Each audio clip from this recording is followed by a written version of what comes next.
Thank you, Mr. Chairman. Again, welcome to all of you on the panel. I want to turn to my governor, who provided an initial, very insightful summary of what's happening in Colorado. We have seen a big economic boost from the current oil and gas boom.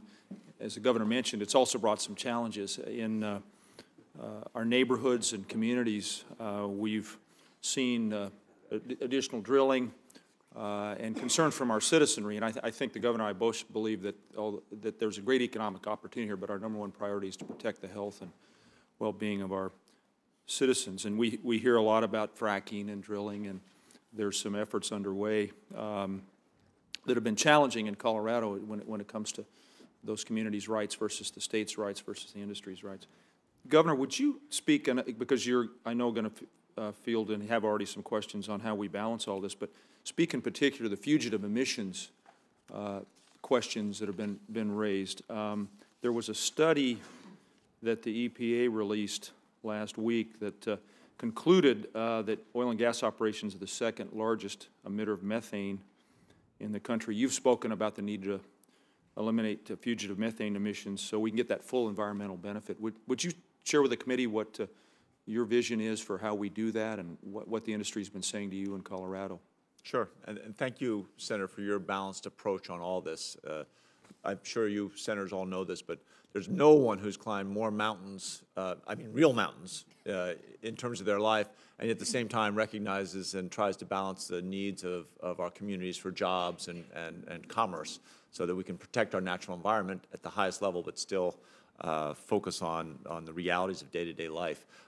You know, the issue around methane is crucial because fugitive methane is very harmful to our environment, and even as you burn gasoline, you know, compressed natural gas is cleaner than gasoline, but if you allow fugitive methane to escape from where it's collected and then during transportation, and then more importantly where it is put into vehicles or used by whether it's commercial facilities or wherever, if that's escaping, we lose much of the environmental benefit. And the one beauty of this is you don't have to push industry too far to let them recognize this is something that they can sell, right? This is a product that has real value, and that a higher level of regulatory oversight to make sure that we measure fugitive methane really allows them to benefit long term by making those infrastructure investments. We're doing a $1.5 million project right now through Colorado State University. We're going to go out to a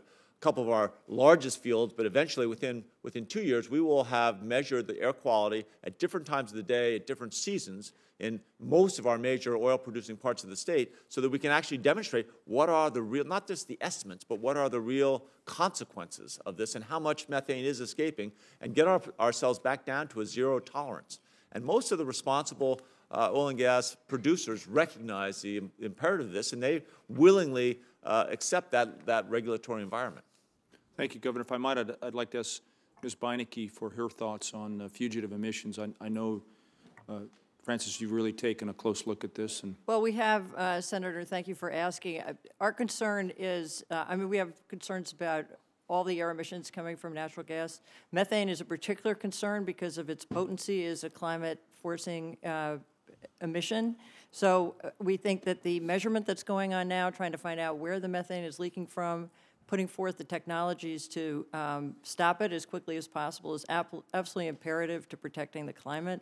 We're also concerned with the other air emissions coming from fracking, particularly from the trucking operations, diesels. There are people all across the country who are concerned about what they're being exposed to. They don't know exactly. We need ongoing air monitoring, and I'm happy to hear the governor saying that that's something that Colorado is going to be doing, because there's a huge gap between the information that the public has and what is happening in their own communities. And until we as a country take that on and address it head on, there's just a huge conflict between the opportunity that people here have identified with natural gas and the concern that people have about their health and well-being in their own homes. And I'm just saying that that is growing so quickly across the country. We hear from people each and every day, and just a poll that Bloomberg did in January showed that 66% of people in the country wanted stronger protections from fracking, and that went up from 55% in September. So this is an issue that is really exploding in the public mind, and they need to know that you will all take on their concerns and put in place those safeguards that will assure them that they're protected in the future. As the governor pointed out, these are industrial processes, and we've all become comfortable with the industrial zones around our cities and wherever they may be located. But when those industrial processes come to people's backyards and schoolyards and community areas, it has really drawn people's attention. I know my time's expired. I want to, for the record, thank the governor for his comments about my mountain climbing exploits, but I also want to be clear that the great French climber, Lionel Tiré, said that climbers are conquistadors of the useless. We'll leave that there, but I did want to comment on natural gas exports, and I think there's real potential when it comes to exporting natural gas, as long as it doesn't come at the cost of our land, our water, and our air, or consumer energy prices. And I want to keep exploring the national security implications of the exports, especially to our NATO allies. I think there could be a real benefit. I sit on the Armed Services Committee as well as the Intelligence Committee, and I believe there's more to this question that we ought to discuss, and I look forward to continuing that conversation. There's real geopolitical ramifications of this shale gale that we now have available to us. So again, Mr. Chairman, ranking member, thank you.